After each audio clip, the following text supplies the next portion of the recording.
Kevin Durant and the Nets knock off the Cavaliers. Are they a serious title threat again?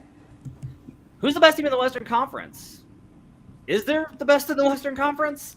Plus, are the Lakers wasting the final years of LeBron? All that and more on Locked On NBA. You are Locked On NBA, your daily NBA podcast. Part of the Locked On Podcast Network, your team every day. Welcome to Locked On NBA, your daily source for all things NBA from the Locked On Podcast Network, your team every day. Thanks for making us your first listen. We're available on all platforms, including YouTube, where you can check out a live version of the show. Today's episode is brought to you by PrizePicks. First-time users can receive a 100% instant deposit match up to $100 with promo code LOCKEDON, LOCKEDON. That's prizepicks.com, promo code LOCKEDON. My name is Matt Moore. I'm the senior NBA writer for the Action Network and co-host over at Locked On Nuggets, joined by David Ramil of Locked On Heat. You can find him on Twitter at DRamil13. And David, we had an exciting night in the association post-Christmas. Hope your holiday was good. Are you ready to get started as we break down a couple of the key topics in the NBA this week? Absolutely. Always ready to talk basketball with you, Matt. So on today's show, we're going to talk about the Nets win over the Cavaliers. Big headliner from Monday night. We will talk about the Western Conference and about the fact that trying to figure out the favorite in the West is really tough. So we're going to ask that question of who should be the favorite to come out of the Western Conference. And the final segment, an article from The Athletic, has us asking the question, are the Lakers wasting LeBron in the final years of his career? We'll talk about all that and more on today's show. So let's go ahead and get started. The Brooklyn Nets go into Cleveland in the first game after Christmas, and they get a 125-117 victory. Kevin Durant with 32 points on 10 of 18 shooting, 9 rebounds, 5 assists.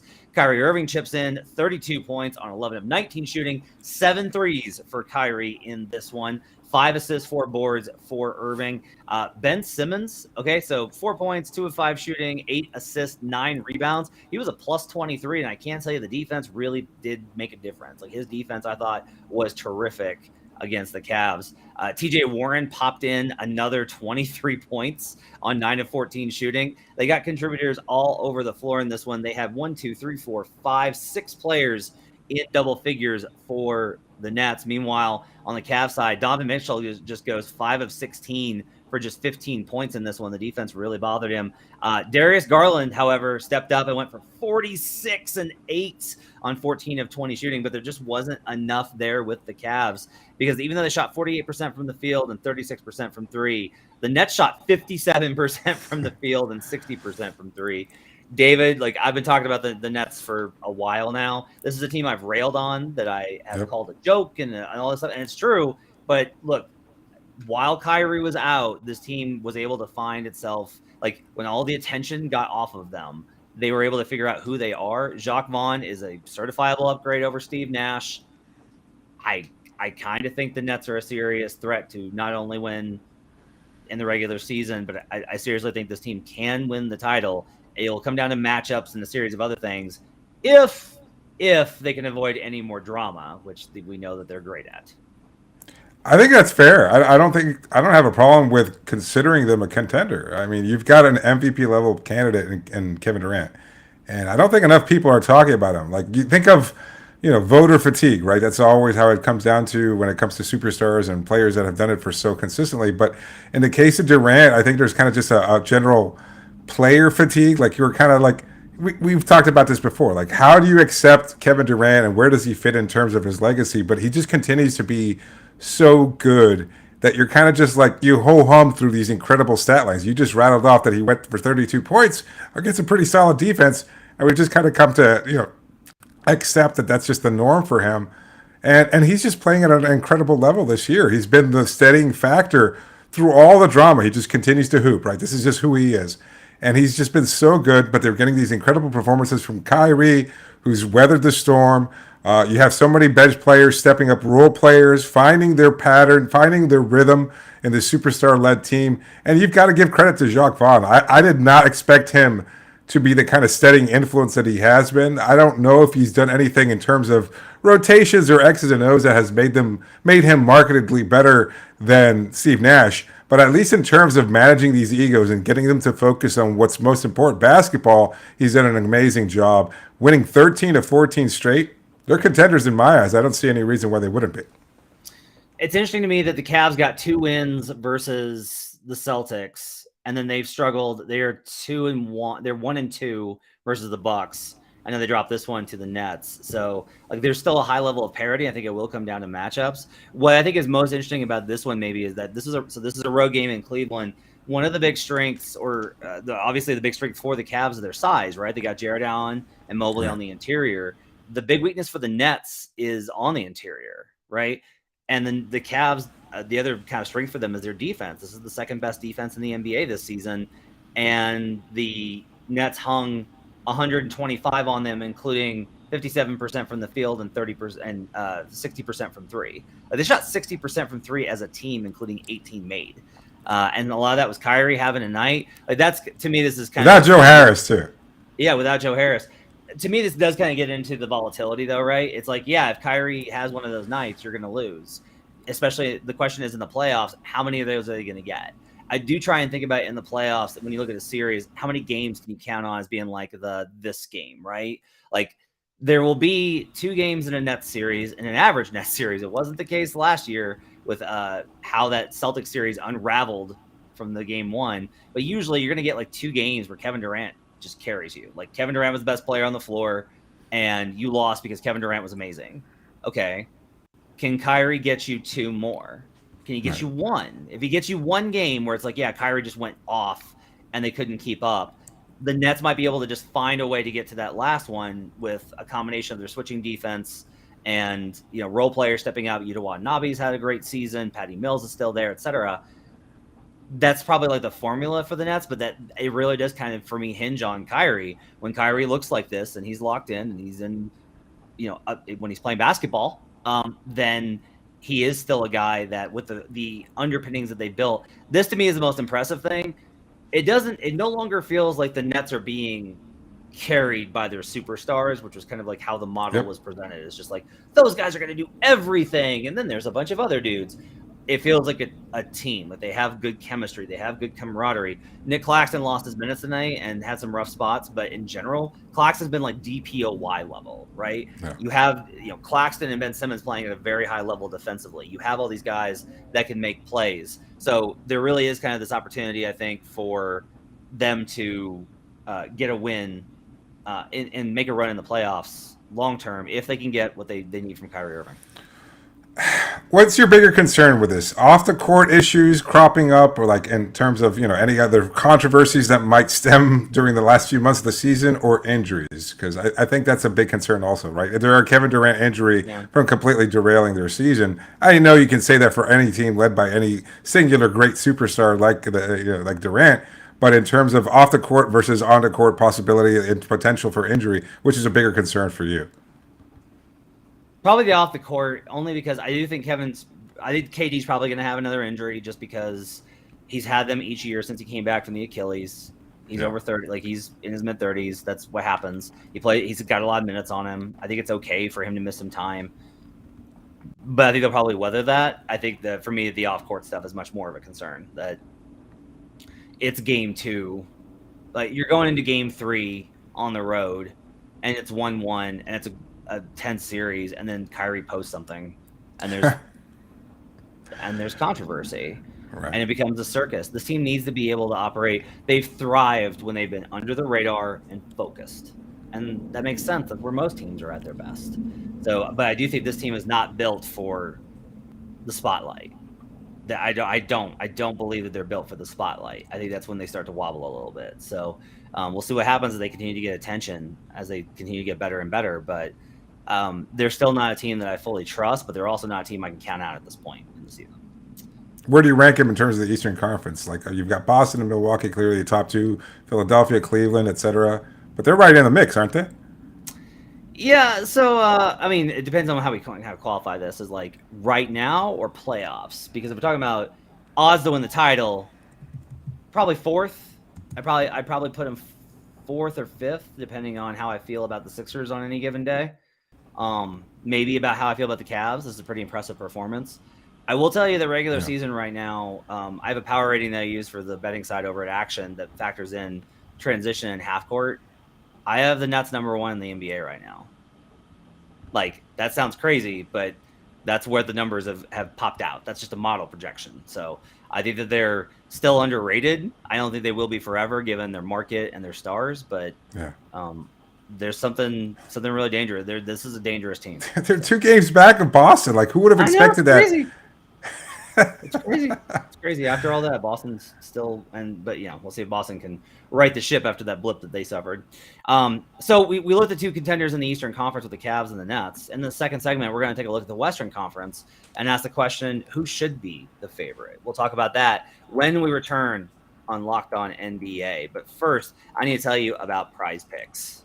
Prize Picks is daily fantasy made easy. It's super easy to use. It's such a great app, and the way that it's played is different from all the other games that you're going to play. You just pick 2 to 6 players, and if they'll score more or less than their Prize Picks projections, and you can win up to 25 times your money on any entry. You're not competing against any other people. It's just you versus the projections available. So you're not having to build 1,800 lineups to compete with a million people. It's just you versus the numbers. Prize Picks offers projections on any sport that you watch, including NBA, NFL, MLB, NHL, PGA, college football and basketball, women's college basketball, soccer, WNBA, esports, NASCAR, tennis, MMA, boxing, disc golf.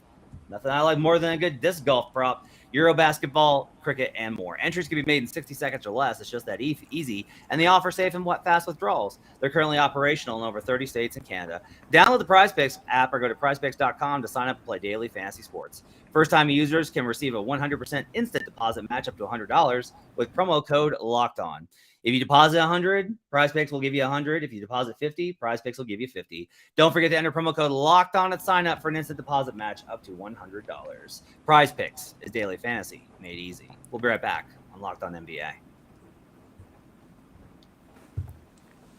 Second segment here on Locked On NBA. Thanks for joining us. Make sure that your second listen after making us your first listen is Locked On Sports Today. From the games that matter to the biggest stories in sports, get insight you can only find from Locked On's network and huge array of local hosts. Check it out at Locked On Sports Today, wherever you get podcasts. All right, second segment here with David Ramil. So, David, I wanted to ask this question because I do think it's pretty fascinating. In the past 3 weeks, we have seen the Phoenix Suns be the 1 seed. We've seen the New Orleans Pelicans be the 1 seed. We've seen the Memphis Grizzlies be the 1 seed. And now, as of Sunday night, after their win and the Grizzlies' loss, the Denver Nuggets are now the number 1 seed in the Western Conference. And you've asked this question, and I think it's a good one.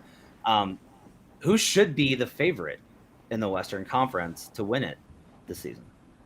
I don't have a clear answer to that. And that's kind of why I wanted to have this discussion. I was asked this over the holidays. People talk to me about basketball because a little bit about the game. So they were like, so who's going to represent the West? And I go, you know what? I have no idea. Basically pointing to what you just said. All of those teams have their strengths. All of them have their weaknesses, and of course, there's always the potential for a trade deadline move or an acquisition on the buyout market or something like that could propel these teams even further, although I tend to think that those buyout acquisitions have less of an impact than most fans do. But having said all that, I don't know that there's any clear favorite right now, which is kind of exciting, right? This is the fun part of basketball, that here we are in December, and that you have so many teams that are pretty evenly matched there, and depending on matchups, could easily advance past the Western Conference into the NBA Finals. At this point, I don't know. I'm kind of likely to think that it's the Denver Nuggets. I think they have as strong a case as anybody, but I don't know that we can this as easily dismiss the Golden State Warriors. Like, they're going to get Steph back at some point. They're still a strong contender. We've seen them, over the years, be as good as a team as any. And here we are not talking about them in December yet again because, it's kind of a ho-hum regular season for them. But they'll figure it out. I don't see any reason why we would dismiss them. I don't know. You cover the Nuggets. You know them better than anybody. You were covering that incredible win on Christmas Day. Do you think that they're clearly the better team in the Western Conference at this point, or is it something that they can sustain throughout the regular season and into the playoffs? I think the Nuggets are not paper. I don't think that they're like the Utah Jazz. I don't think that they have fatal flaws that prevent them from getting forward. Like, this has been a frustrating narrative Not as somebody that covers the Nuggets, but as just somebody that covers the league. The idea that like the Nuggets are not playoff certified is ridiculous to me. They made the second round in their first playoff appearance in 2019. They made the conference finals in 2020. They made the second round in 2021 without Jamal Murray. They lost in the first round to the eventual champions without two starters, with Jeff Green and Austin Rivers starting last year. And yeah, like that was the one where they lost in the first round. Like the Nuggets, Nikola Jokic just won playoff series. The Nuggets have won playoff series. So like they're playoff certified to me, but I think it does come down. It's going to come down to matchups, and it may be very tight. What's interesting, I think, is the market. So the books, sports books, all have. There's a little bit of disparity, but the consensus has kind of been closer to like Phoenix, the Clippers, and the Warriors. There's kind of this idea that those teams are. I think because those three teams obviously have either. Well, not the Clippers haven't, right? Like the Clippers haven't made the finals, and yet they're in that conversation. Suns have made the finals. Warriors have won 4 titles. Pretty easy to see why the Warriors would be there. I think maybe if we're going to do this, the easier thing for us to do, David, might be like process of elimination. So Spurs, Rockets, not going to win. You're with me on the Lakers are not going to win the title. We agree on that? I can't see that happening, barring any major acquisition, right? Like, I mean, we'll talk about LeBron in the next segment, but Anthony Davis is going to miss a significant amount of time, so I'd say they're very, very unlikely to do so. Yeah, all right. So let's toss them out. Let's toss Thunder. Okay, I'm willing to toss out the Timberwolves. Don't think they're going to get there. They're just not. They're just not the year. Portland, we're going to go ahead and remove. Warriors are the 10 seed. We'll go ahead and put them in. They can definitely win the title. Jazz, no. Mavericks. Do you think the Dallas Mavericks could win the NBA title? No. I like what they did on Christmas, but again, it was against the Lakers team minus Anthony Davis. They're a little too volatile. Also, I just don't see them having that kind of steady potential to continue to knock off teams. They could be a first round win. I could see them knocking off a team, even a higher seed in the first round. I just don't see them having sustained greatness throughout the playoffs. They can create chaos, but they can't topple the mountain. I agree. The heliocentric offenses never really flourish long term in the playoffs. Sacramento Kings, no, we'll go ahead and remove them. So now we're down to like this group, and it's why not the Kings? I mean, I know I have my reasons. They just don't have that kind of proven playoff experience. What's yours? They're the. I mean, they're just the Kings. No, the Kings. Like, okay, so like I want good things for them. It'd be amazing. Like I would love nothing more than for the Sacramento Kings to win the title. This is also an experience factor, right? That's a big thing to me. Is like it is. This is and this is how I feel. We'll get to them in a second. This is how I feel about the Pelicans. Is Fox has never been there. Sabonis has never really been there. He's had, I think, one playoff series under his belt. Yep. And then it's a bunch of young guys, right? Keegan Murray and Davion Mitchell and these type of like Harrison Barnes has been there, sure. Kevin Huerter has had an Eastern Conference Finals run, but the experience on those teams relative to some of the other ones is pretty low. And the other problem is just in what series would Sacramento ever have the better player? And if you don't have the better player, you better be elite on both ends. And the Kings are good on both ends, but they're not elite on both ends. And so like, that is kind of the problem. Also, like if we kind of dig into the numbers, like they are 24th in defense. That's an issue. Now, the Nuggets, the Nuggets are 25th in defense. So maybe by that thing we can remove them, but they do have Nikola Jokic, who you could say could be the best player in any. But you think they can turn it around defensively, right? I think that's the general consensus from the Nuggets. Okay, same here. So what's interesting about Denver is they have a top 5 defensive rating in the first quarter, and they're the number 1 clutch defense in the NBA by wide margin. The Phoenix Suns had 115 points with 2:30 remaining in regulation. At the end of the game, they had 125. That's 7.5 minutes of play time, and they scored 10 points. Like, it's ridiculous, and it drives Michael Malone insane. But this team really does know how to clamp when it wants to. When they buckle down, when they engage, and we've seen it versus a couple of other teams. Their defensive rating is a bit better over the last 2 weeks. There are positive signs there. There are still weaknesses, and there are things you can exploit like you can with any team. And if those things if they don't find solutions and answers to the problems that are presented, then they'll go out. This is why I don't think you can put the Nuggets as the favorite, like the clear favorite. You might be able to say, like, I like them best of the options, but you can't separate Denver out. I will remove the Pelicans. I don't think the Pelicans can do it because of the experience factor. Willie Green's never coached a team to the conference finals. Brandon Ingram's never made a serious playoff run. Zion Williamson never. CJ McCollum has a couple of playoff runs, including a Western Conference Finals appearance. technically. He's got I will say CJ's got the experience. Larry Nance has been a part of deep runs, so I think Larry Nance has the experience. But like Jose Alvarado and Herb Jones and Trey, like there's just a lot of inexperience, and I don't trust those guys. I think that what the biggest problem is in the playoffs, we'll see what the Pelicans look like in that environment, and you have to know what the challenges are for your team in the playoffs. Like, what are the things that weren't an issue for you in the regular season that are a problem for you in the playoffs? Right. And unless you've been there, you can't really know. That's why we see very few teams go from out of the playoffs entirely to winning the title, is you have to go through that process of learning what you need to be in the regular season and then what you need to be in the playoffs. So I would remove the Pelicans from that conversation. I have a shocker for you. Okay. I don't think the Memphis Grizzlies are a serious contender. For the same reason? It's not really the experience thing, because now they have 2 playoff runs under their belt. It's that they're too volatile, and they only really play one way. They're not versatile enough to attack you and figure out solutions.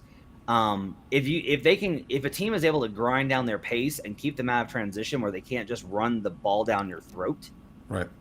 They're very middling. They're just not efficient enough. And even with the injuries that they've had, Desmond Bane can't be really counted on to lift the team that much if a team games plan for him well, and Sunday's a good example of that. Like, that was a game the Warriors clearly wanted without Steph.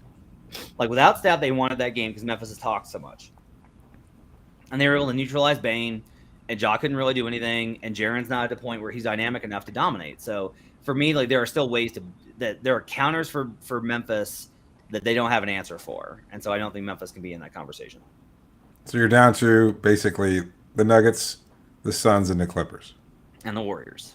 And the Warriors. And so it comes into, like, which of those you like. And I will tell you this.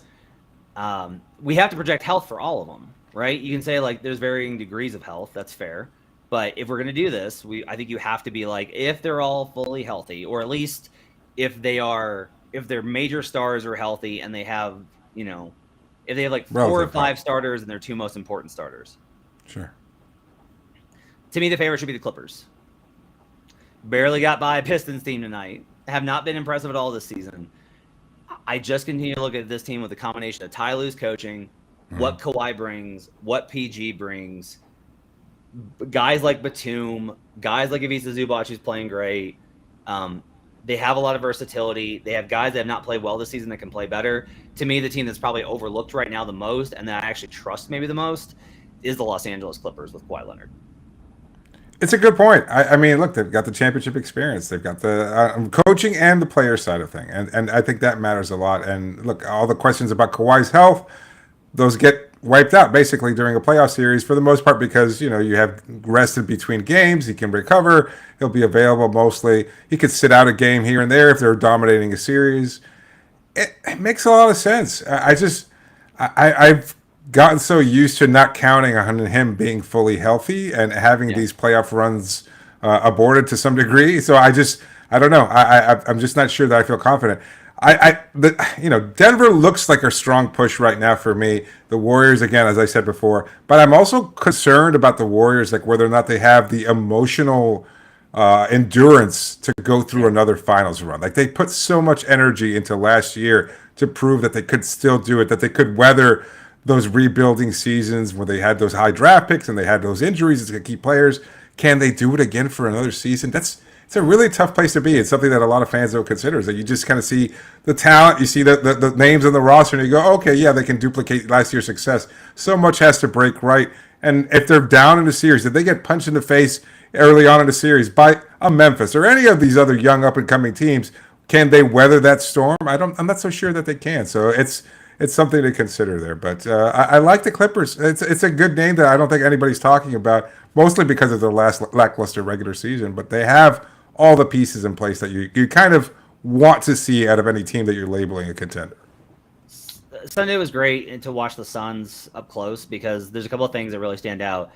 They have a lot of the organizational stability that you want. Like, this is a reason why the Heat have been successful year over year over year. It's just like top down, the organizations run the right way. The team plays the right way. Devin Booker goes out. They go to drive and kick basketball. Landry Shamet and Damian Lee are guys that can step up and understand their role. And even without Devin Booker and Cam Johnson, and I guess technically Jay Crowder, they pushed and had a real chance to beat Denver in Denver. And that's a bad look for Denver. But then Denver has the best player on the planet, and the AG killed Landry Shamet. And then they got the win. The thing with the Suns is just it feels very much like they're a team that had their moment, it passed. Yeah. And they don't really understand how to get it back. They don't know how to get that feeling back. This is where it gets really ephemeral. I break down stats and X's and O's and all of this stuff. There is an element here where it's like you have to be that team. You have to have that mindset and that togetherness along with that ferocity. And the Suns don't have that this year. They're frustrated with each other. The roster's a mess. They've got ownership upheaval. They've got all this stuff going on. It doesn't feel like it's now. It can. This is the great thing about the NBA season. It can be that season for them. They can find that moment, rally, make a late push, become the best team in basketball, carry that in the playoffs, and win. It doesn't happen a lot, honestly.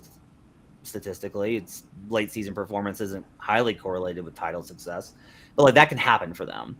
But right now, from best perspective, I don't think the Suns have that combination that we're kind of looking for here. I agree. Like Nuggets, Clippers, Warriors are the three that I would want to pick from. I would take Clippers, but I think that any of those three answers is probably the right one right now for who should be the favorite. I agree. The Sun. I wonder how much the Jay Crowder sitting out.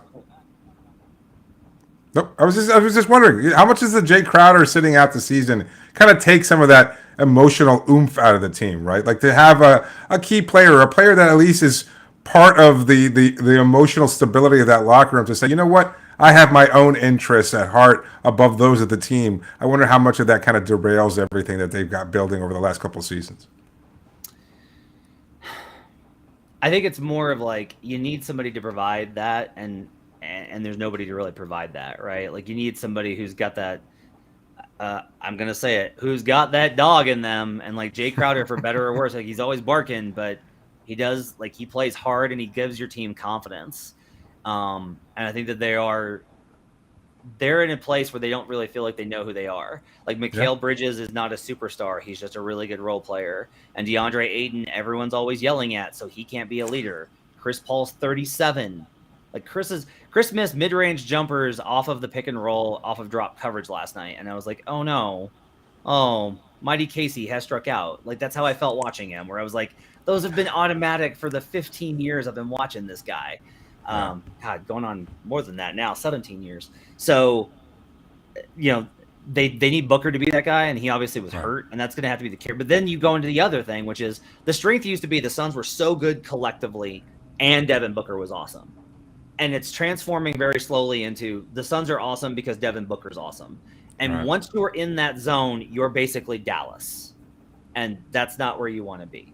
So I say that about a team that put 51 on the Lakers in the third quarter on Sunday. Speaking of the Lakers, Jovan Buha over The Athletic has a column up about the Los Angeles Lakers wasting the remaining, post-prime of LeBron James. We're going to ask the question of, are the Lakers wasting LeBron James? And I'll ask the question, is that their fault or his? We'll do that when we come back on Locked On NBA. But first, I need to tell you a message from BetOnline. BetOnline is your number one source from sports betting info, stats, news, and analysis. Get the latest odds and trends for every professional and amateur league out there. College football, pro football, basketball, and the World Cup. We've got it all at betonline.net. If you love sports podcasts, you can even find those at BetOnline as well. They're always the fastest and easiest way to get your betting info. Head to the website today or use your mobile device to learn more. BetOnline, where the game starts. We'll be right back on Locked On NBA. Final segment here on Locked On NBA. David Ramel along with me, Matt Moore. David, there are there are not great times in Los Angeles. Lakers led on Christmas Day, were rolling, had it going, looked like everything was good, and then the third quarter happened, and the Dallas Mavericks put up 51 points and absolutely just ran away from the poor Los Angeles Lakers. So now, on Monday, there's a column from Jovan Buha, a tremendous reporter for The Athletic, who breaks down a lot about where LeBron James is this season. And the question of whether or not the Lakers are wasting the final years of LeBron James's career. I think this quote really kind of stood out to me from the end of the article. At the end of the day, I love to play the game of basketball, James said about how this year has been for him. I'm still enjoying going out there and playing in front of fans, either at home or on the road, and I'm just trying to control what I can control. I show up, try to lead these guys, and try to lead to victories, and obviously there's been times when it's frustrating. There's been times that I've been happy, and there's been times where I've been like, okay, we could do better here, or whatever the case may be, but I always try and stay even-keeled. So the Lakers are essentially holding out on trading their 2 first-round draft picks, and I'm not honestly sure about how many of their options are available at this point. I don't know that the Pacers are interested right now in giving them Buddy Hield and Miles Turner for 2 first-round picks. The Pacers are competitive. Turner's been great for them. There's talk of an extension. The San Antonio Spurs might be an option still, but I don't know that helps you in any sort of regard. The question is, I think the interesting question is not whether they're wasting the end of LeBron's career, and I think they are, because LeBron is still great. You saw that in Sunday's game. My question is, who's to blame? Who is this on? Where does this fall? And I have my thoughts, but I want to kind of get your thoughts on who do you think is to blame ultimately for what may be a meaningless end to one of the greatest careers of all time. It's a shared one, and I know that's not the right answer that a lot of people are looking for, but that's usually how things work out in daily life. And LeBron shares some of the blame, and the front office shares some of the blame. The front office is supposed to be stable enough to veto any decision making or input that a superstar player, even a superstar generational player of LeBron's stature, might have in terms of roster building. And yet, that's kind of what we've seen work very well since 2010 when LeBron joined Miami, is that that's how you build a roster. There is a way of building a roster around LeBron that maximizes his greatness and allows him to maximize the greatness of the rest of that roster. And Los Angeles hasn't followed that pattern as well as they'd like. They've done the idea of the right move in terms of right now moves or win now moves. And that doesn't necessarily work because some of those moves haven't panned out. Some of those players just haven't been up to the level necessary in order to continue or sustain greatness. They won a title a couple of years ago. So you could say they've achieved the success that they wanted when they acquired a player like LeBron, but could they have been more competitive over the last few seasons? Could they continue to be competitive for the next couple of seasons while he's still playing at a high level? Or at least that's what we expect, is that he will continue to still play at a top 10 level. I don't see any reason why he would drop off that significantly. So I don't know that any one party has more blame than the other. It's just, this is how you build a team. LeBron expects you to build a team in a certain way around him.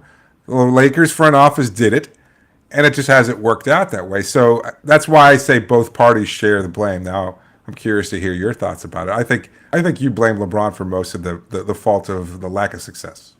You are correct. This is, we're all trying to find the guy who did this meme. That's what this is.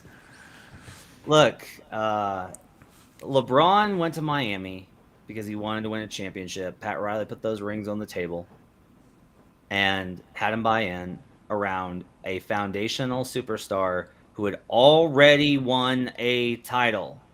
Dwayne Wade had already won.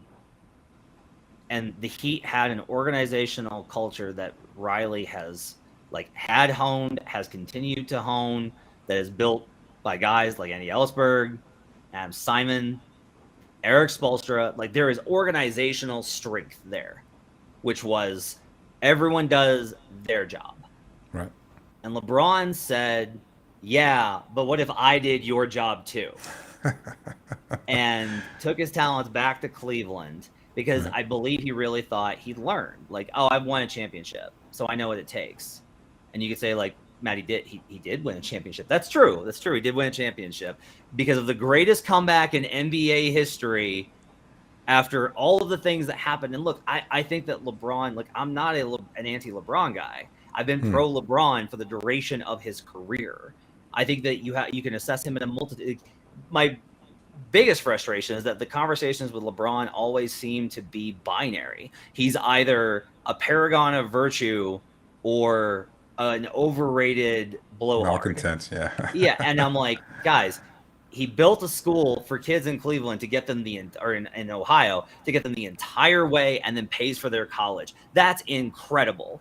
His bikes program is insane there. What he's given to the world, his position as a speaker on social justice matters.